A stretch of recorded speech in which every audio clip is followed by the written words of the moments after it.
Hey guys, welcome back to my channel. It's your girl Scarlett here today, and if you are new, hit the subscribe button down below so you do not miss a future upload.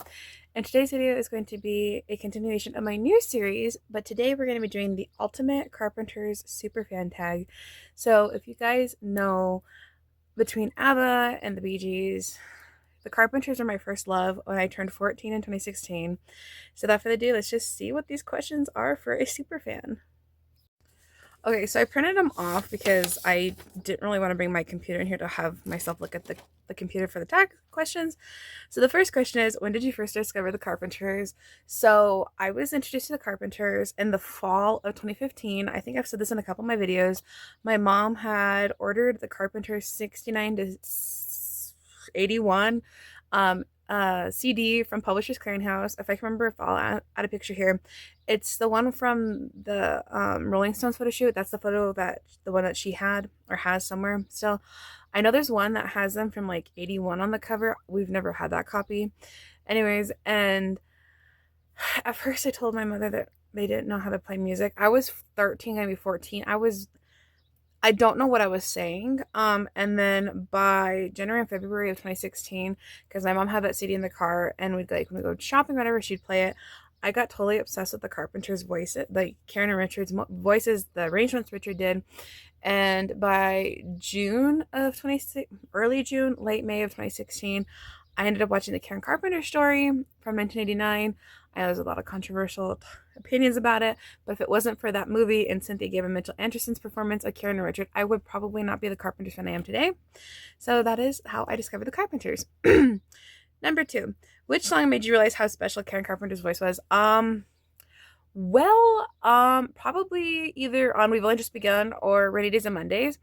The reason why I say that is because those are the two songs that I first put on my playlist that I still listen to today. It has like over like 300 songs, and it has a mix of like 50s, 60s, 70s, 80s, maybe some 90s songs on it. And I hadn't created like a Carpenter's designated playlist yet. That wasn't until like June, after watching the Karen Carpenter story, that I realized like I need to just go into the discography. I mean, I was 14, so anyways, and it was probably either We've Just Begun or Rainy Days and Mondays, because when I realized that she was only like 20, 21 when they first started the career, her voice, like, this woman did not realize how much talent she had. Just, she could sing the phone book. I think that's even a quote. Sing the phone book and it sound beautiful. Number 3, what is a Carpenter song you love that casual listeners may not know? Oh, two that off the top of my head. You're the One, which was released on Love Lines in 1989. And then You from There's a Kind of Hush from 1976. Those two, I think casual listeners would not realize how good Karen's vocals are on those two songs. So they're definitely part of my like everyday rotation sometimes. I love the Carpenters so much. So those are two songs for deep cuts. Maybe casual listeners would know, but like me, I feel like that's like a deeper track, because I feel like a lot of like from 76, the 76 album people overlook, because there's a lot of songs, there's a couple songs that I don't like, so I feel like a lot of people just skip it and only listen to the singles. And then like for the 1989 Love Lines album, that was released to go with the Karen Carpenter story movie, and it was a lot of like singles and stuff that were supposed to probably have been on another album during Karen's lifetime, but they never got mixed or whatever. Number 4, which Carpenter's track emotionally destroys you every time? I feel like I've gotten better emotionally, maybe because I'm an adult now. My brain's frontal lobe's developing. So I feel like a lot of the songs, I feel like, just wrecked me a lot when I was younger, because like knowing Karen's story, and Richard's too, because of his addiction too. You just think like these kids from Downey just like were overnight successes, and like we're having to pump out every single track like one after one after one to make sure that they had a hit. So I feel like the one that would, though, that still kind of destroys me every time when I think about it, would be the Now song that she recorded in April of 82 when she came home from treatment from New York for her anorexia nervosa, I believe. Correct me in the comments if I'm wrong on that story or the timeline, because that was her last song, and like she really thought she had fixed her issues and was on the right track, and the damage was already done to her poor heart. Number 5, which song shows Richard Carpenter's arranging skills the most? Ooh, I would say anything from the first 4 albums. So, Offering Ticket to Ride, Close to You, the Tan album, A Song for You album, or even probably like the Now and Then album, any of those ones, a lot of, I feel like that was when his, like, he was in his peak era. Of course, by 75, 76, of course, both of them had their issues going on. So even though they were producing really good music, and I think they really had some hits and peaks that could have been better put out there in the later part of the 70s, if they hadn't been having their own inner demons. Any of the songs off those four albums, from the beginning, Richard's arrangements were magnificent. Oh, even for the 2019 when they did the Royal Philharmonic, I know he conducted that too, so probably that too, because he re-recorded a lot of the music around the Carpenters' original tracks. So, favorite album era. What is your favorite Carpenters era? Early 70s, mid 70s, or the last album of the 80s? Um, I would say my favorite would be when they first started off. So 69 to, I would say, 75. There's something I love a lot of the songs from 75 to 81, but I feel like because that was the early 70s music that they produced from 69 to 75, that was where my heart was when I first discovered the Carpenters.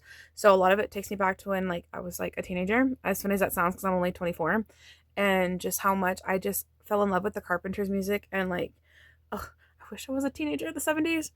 Even though I know every generation has its problems. Like, I get that, and like, you're born for a reason. I know. But yeah, definitely the early 70s, especially 1973. That was the Now and Then album's my favorite. So that is my favorite album era probably, because it brings their voice, the Carpenters' voice, to the songs of the 60s, and just makes this like, masterpiece. Number 7. Did you know Karen was a drummer? Absolutely, yes. I feel like if she hadn't been taken away from the drums, and this is just my personal opinion, some other people may agree or disagree, I don't think her sense of control would have gone to her dieting. I feel like after they took away the drums from her and having her, like, not hide behind the drums, because that was her security blanket. Like, you can't take Linus's blanket away from him, from Snoopy and Charlie Brown. Karen's security blanket was the drums, and because she couldn't show off her talent and everything else, because she was always considering herself a drummer that just happened to sing, I feel like a lot of her issues that started developing by 75 may not necessarily have gone as far if she had been able to keep drumming, but that is just my opinion. Number 8. Which Carpenter song deserved to be a bigger hit? I feel like low key, the Ticket to Ride cover from 69 that they put out as a single, I don't know why it didn't do. I mean, I think it got to like 54 on the charts, maybe a little bit higher, I can't remember. But I still think for their first like debut single being a Beatles cover, because the Beatles were still very popular at that time and they're about to break up, you'd have thought it would have gotten like more airplay for some reason. I know Richard toned down like the arrangement from the original Beatles version, but I think it's still pretty good. It's one of my favorites. I love the Ticket to Ride song. And then maybe from later on, I would say probably anything from 75 to like 78, because they were in their struggles. But I feel like Please Mr. Postman, I know it was like number 1 for a little bit, like that. A bunch of those like B-sides, Only Yesterday should have been a totally bigger hit. Personally, I love that song. I think it only reached like number 7 or number 5 on one of the charts, if I can remember correctly. And then I feel like should have been better choosing for the last album, the I could see it in my head, Made in America album, because I feel like a couple of those, like I Love Karen, but like the Beachwood cover should not have been a single. I feel like they should have put more focus on Those Good Old Dreams. I don't know if it was a single, I can't remember. But I feel like that should have been a bigger hit for them personally, because it was definitely like, I feel like it's like Those Good Old Dreams was kind of like the sibling or cousin to Yesterday Once More from 73, but that's just my opinion. Anyways, number 9, which track feels the most 70s to you? I think I'm just gonna go with a classic answer, because everybody knows them for these 2 songs. So, well, maybe 3, I'll say.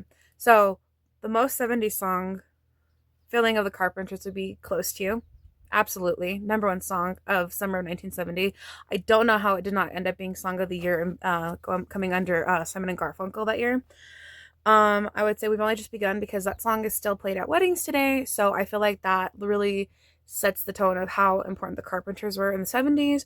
And then I feel like Top of the World, because I feel like, especially living in New Mexico, I feel like that song personally gets a lot of airplay during the balloon fiesta. Because literally balloonists are on top of the world. Anyway, so those are the three I feel like that really like makes them solid for the 70s. Number 10, which Carpenter song feels like emotional comfort to you? The Now and Then album, anything off that album, from 73, I definitely feel like that was like that album like literally was my security blanket when I was in high school, from like, especially when I was in freshman, sophomore year, because I did my classes together. So I was a freshman, sophomore, and then I was a sophomore, junior, and then I was a junior, senior. So I did my high school years in 2 years. So especially my freshman, sophomore year, that album was on play nonstop. And I remember getting the CD for Christmas when I was in 2016. So maybe that's why I associate it with that. But yeah, any of the songs from then, or even I feel like Love is Surrender for some reason is like emotional comfort. It's like from the Coastie album. I love that one too. Number 11, if someone has never had heard of the Carpenters, what song would you show them first?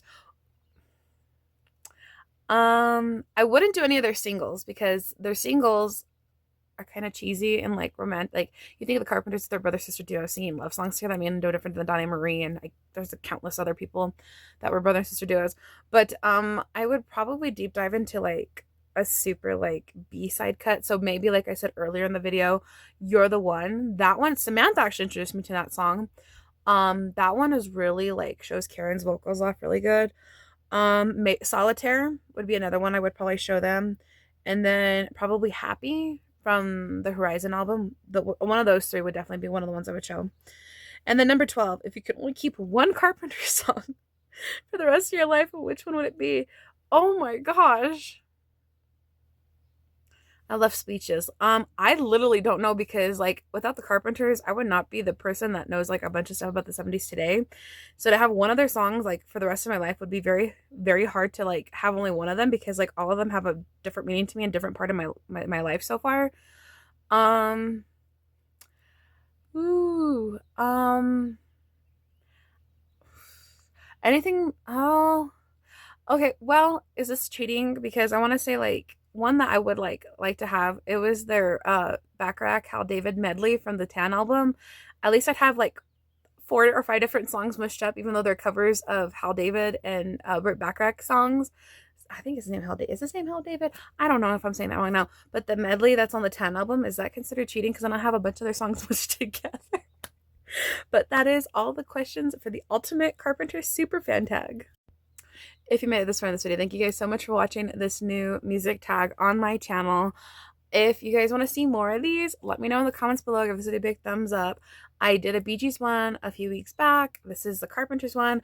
I'm probably going to do an ABBA one and like Bay City Rollers, maybe Cass Elliot, maybe a country one, because I'm a country music fan too. So we'll see what this channel brings for the rest of the year. But I will catch you guys in one of my next videos. So hopefully soon. Love you. Bye.